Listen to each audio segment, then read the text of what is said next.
Assalamualaikum warahmatullahi wabarakatuh. Alhamdulillahilladzi arsala rasulahu bil huda wa dinil haqq liyuzhirahu 'alad dini kullih walau karihal musyrikun. Asyhadu an la ilaha illallah wahdahu la syarikalah wa asyhadu anna Muhammadan abduhu wa rasuluh. Para pemirsa studio YouTube channel Pimpinan Cabang Lahan Gombrong yang saya hormati, alhamdulillah kita pada hari ini telah bisa melampaui beberapa hari puasa di bulan Ramadan tahun 1441 Hijriah ini, tentunya dengan penuh kebahagiaan, karena sesungguhnya ibadah yang sempurna itu adalah ibadah yang dicapai dengan rasa bahagia. Ketika seseorang beribadah tetapi dia belum menemukan kebahagiaan dalam ibadahnya, berarti ada sesuatu yang kurang dari ibadahnya. Mungkin karena ilmunya kurang, atau mungkin karena ketidakmampuan di dalam melaksanakan syariat yang ada.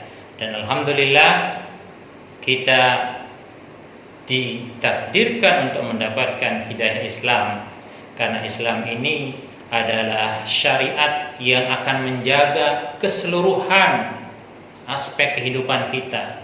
Agama kita akan dijaga oleh Islam itu sendiri, jiwa kita dijaga oleh Islam itu sendiri, harta kita dijaga oleh Islam, akal kita dijaga oleh Islam, dan lebih utama lagi yang menjadi bahasan kita pada saat ini bicara tentang keluarga, hifzun nasl. Jadi salah satu maqasid, tujuan daripada syariat Islam itu hadir adalah menjaga keturunan kita, yaitu perintah untuk membangun keluarga melalui syariat pernikahan. Hadirin pemirsa YouTube channel Pimpinan Cabang Muhammadiyah Gombong yang saya hormati, pada kesempatan kali ini ada satu ayat yang akan menjadi pokok bahasan kita, dan ayat ini hampir setiap di antara kita mesti pernah mendengar, bahkan membaca, bahkan mengkaji. A'udzubillahi minasyaitonirrajim. Bismillahirrahmanirrahim.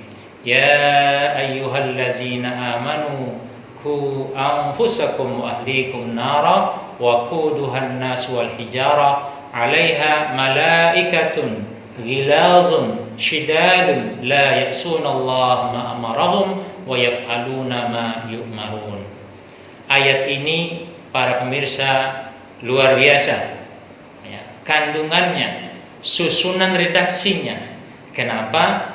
Karena lewat ayat ini Allah memberikan penjelasan kepada kita bahwa ternyata berkeluarga itu tidak hanya memiliki konsekuensi dunia, tapi juga berkonsekuensi untuk kehidupan akhirat kita. Maka kenapa dalam awal ayat dinyatakan ya ayyuhallazina amanu, seruan kepada orang-orang yang beriman untuk memperhatikan keluarga yang ia bangun, keluarga yang ia akan didik, keluarga yang akan dipertanggungjawabkan, baik itu dunia maupun akhirat. Pemirsa studio YouTube channel Pimpinan Cabang Lahan Gombrong yang saya hormati, seruan pertama ya, bahwa kita ini orang-orang yang beriman diingatkan oleh Allah lewat ayat ini.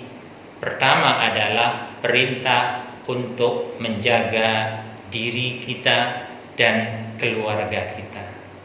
Banyak yang terjadi dalam kehidupan kita selama ini, orang itu hanya fokus ketika membangun keluarga, cukup pada persoalan bagaimana mempersiapkan pernikahan, bagaimana mempersiapkan walimatul urus ya. Tidak pernah berbicara tentang bagaimana membuat cita-cita, tujuan bersama untuk membangun keluarga yang diinginkan oleh Allah Subhanahu wa taala ada dalam kehidupan kita. Ya. Pemirsa yang dimuliakan Allah, ya, di dalam syariat Islam ya, begitu luasnya, begitu tertatanya. Bagaimana orang itu sebelum membangun keluarga diberikan cara-cara oleh Islam itu sendiri. Coba kita perhatikan bagaimana Rasul Shallallahu Alaihi Wasallam menyampaikan ketika orang mau menikah, ya, dia disuruh memilih, ya, dengan alternatif pilihan. Yang pertama misalkan, tungkahu mar'atu li arba'in, seseorang itu dinikahi karena 4 perkara. Karena cantiknya, li jamaliha. Sebegitu luar biasanya syariat kok mengatur persyaratan untuk memilih pendamping, lihat kecantikannya. Kenapa? Karena memang dalam berkeluarga antara pasangan itu frekuensi pertemuannya itu amat sangat sering. Bangun tidur ketemu istri atau ketemu suami, ya, mau tidur ketemu suami atau ketemu istri, di tempat makan ketemu suami ketemu istri, ya, di halaman ketemu suami ketemu istri, pergi kemana-mana bersama suami atau istri. Coba bayangkan kalau cantik, ya, akan terasa nyaman berjalan. Tapi kalau sudah jelek, ya, kalau istrinya cantik suaminya jelek, maka akan terganggu secara psikologis gitu loh. Tetapi alhamdulillah syariat Islam tidak menentukan kecantikan sebagai faktor yang paling penting di dalam memilih pasangan kita. Ya. Ya.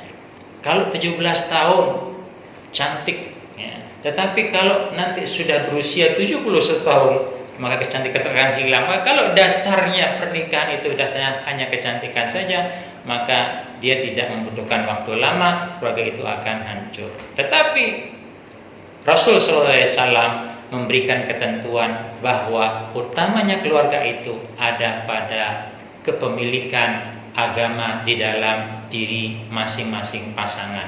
Kenapa? Karena orang yang tidak cantik tapi kalau agamanya bagus, itu akan memberikan ketenangan dalam kehidupannya. Orang tidak cantik, orang tidak kaya, tetapi agamanya bagus, akan memberikan kedamaian dalam kehidupan kita sehari-hari. Itu salah satu contoh bagaimana Islam itu memberikan ketentuan yang luar biasa, syariat yang biasa untuk membangun keluarga yang diharapkan oleh Allah Subhanahu wa taala. Itu yang pertama. Yang kedua, ya, ada ungkapan, ya, ku anfusakum wahlikum nar. An-nar, kalimat neraka ini merupakan sebuah, ya, sesuatu yang harus dihindari. Hadirin para pemirsa berbahagia. Kenapa? Karena kehidupan akhirat itu adalah kekekalan sesungguhnya. Kalau seseorang sudah masuk di neraka, maka dia akan mendapatkan kehidupan neraka yang kekal, tidak ada kebahagiaan di dalamnya. Maka penting buat kita, bagi para kepala keluarga, untuk bagaimana meletakkan dasar-dasar Islam dalam keluarga kita agar kita terhindar dari neraka itu. Apa yang harus kita lakukan? Yang pertama adalah pastikan setiap anggota keluarga itu berilmu.